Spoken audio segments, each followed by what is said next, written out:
So Now, when you were hiring reps, what did you look for I would do it in reverse, frankly. I would look for grit and first? that ability. So I think one of the greatest compliments you can get is that a customer leaves and goes to another customer, and you're right back in there. Then you know you had genuine relationships. So Yeah. I'll weed through, and sometimes even question. I'm like, okay, well, you know this account really well. Well, who do you know there really well?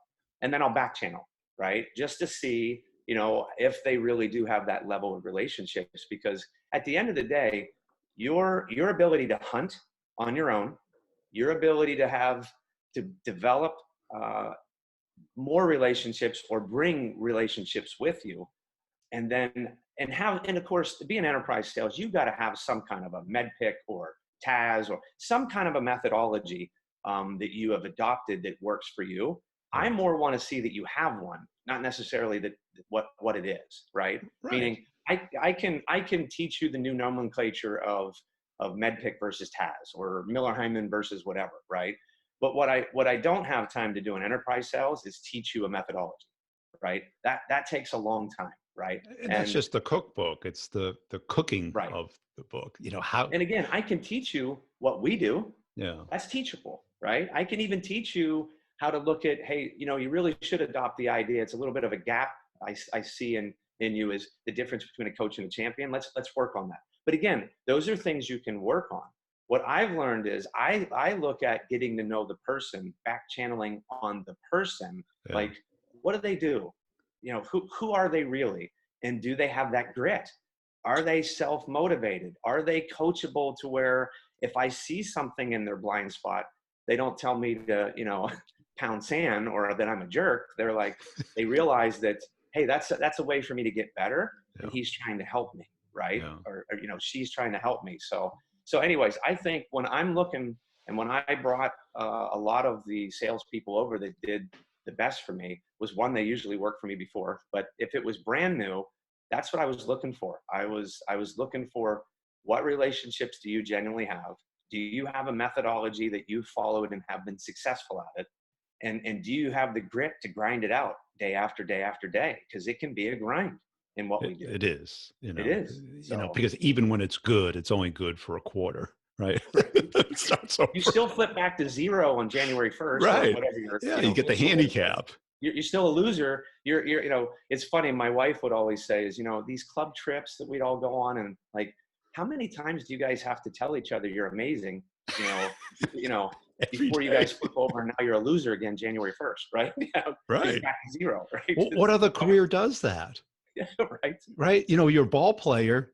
Next season, they don't start you over at 1 million. You're still at Right. 15 million, right? That's right.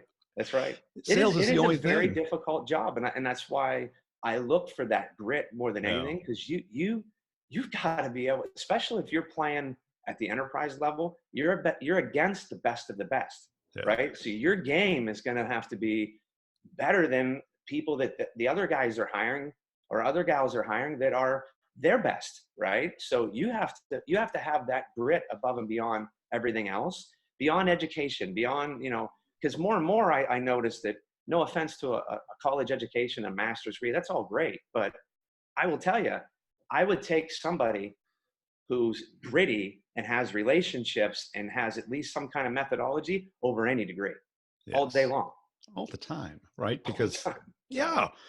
And what do you see on a resume without talking to somebody? What do you look for in grit? Evidence? Is it I'm I'm military? Is it, looking for that experience. I'm looking for some level of longevity at least somewhere where yeah, you see somebody that's bounced around. Look, bouncing around in the software world is not unusual, right? You're there not at 2 or 3 years. That's normal, It's right? normal. But if you bounced around 6, 7 times with only a year, Yeah, it almost that's a looks red like you flag. got past your draw and then you weren't making any money. And so you left before they fired you, or you got fired. So I'm Right. looking for that stuff like that, patterns, if you will. Have you been to a bigger company where you've probably been trained really well? Like, back in the early days at EMC, you can say what you want about that company. When I was there, they were phenomenal, unbelievable It was a company. machine. And Yeah. we were a machine, and we were trained really well. And it wasn't just theoretical. It was bringing in, Mr. Heineman and we're gonna have and bring in 6 CIOs, and we're gonna see how you do. Right? It was hard. Don't get me wrong, Yeah. but so I'm also looking for, do you have some level of fundamental training where you understand sales process, and and what forecasting is. You don't forecast on hope.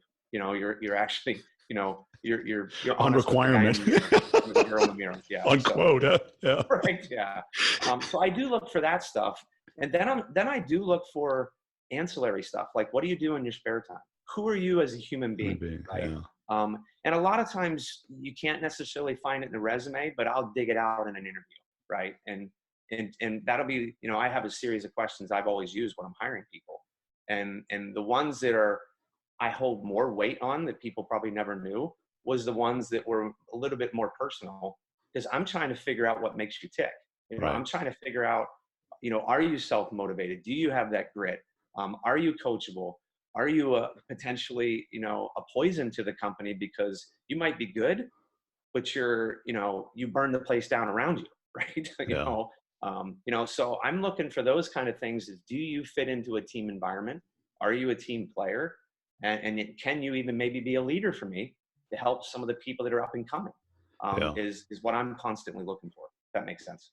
And have you ever seen an A player that didn't have that grit? No, No. not one. Right. And that's That's it. why I go back to it every time. I'm like, the other stuff is potentially coachable. It's the intangibles that are really different. I can't coach a bad person.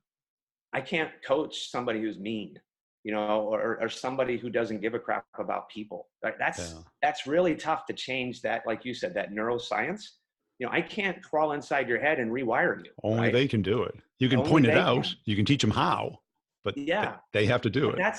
that's a lot of time and effort. And when I was managing 8 to 10 people at any given time. To spend that much time trying to rewire someone's brain, it's not effective, right? Yeah. So that's why I go back to that over and over again. I'm like, look, the tangibles are teachable, but you being a good person, or having the ability to lead a team and give a crap about the customer, build real relationships, understand their business, and then have that grit to grind it out day in and day out. That's tough to teach, Brian. It's really It tough. is very hard. So, Hey, this has been a great conversation. Where can people go to connect with you and follow you? I'm on LinkedIn right now. I still have, like I said, I'm doing a little bit of a different thing now. I'm running a nonprofit that's near and dear to my heart, where we bless veterans. My wife and I are both veterans. But I am going to be looking to do a podcast here come this summer with my daughter. And its title is the most bat crazy things that ever happened in sales tech history. And with my daughter commentating, we've done it a couple of times. It's pretty stinking funny. And it's like it's real stories, right? It's true stories of 23 years. And I'm going to have guests that come on that are, CIOs and CFOs, and tell their side of the story too. But, so, look for that coming this summer, but for right now, you can follow me on LinkedIn and check me out there and see what I'm doing with the Home with Heroes. But stay tuned for me and my daughter to be on camera and try to be as cool as what you're doing. So.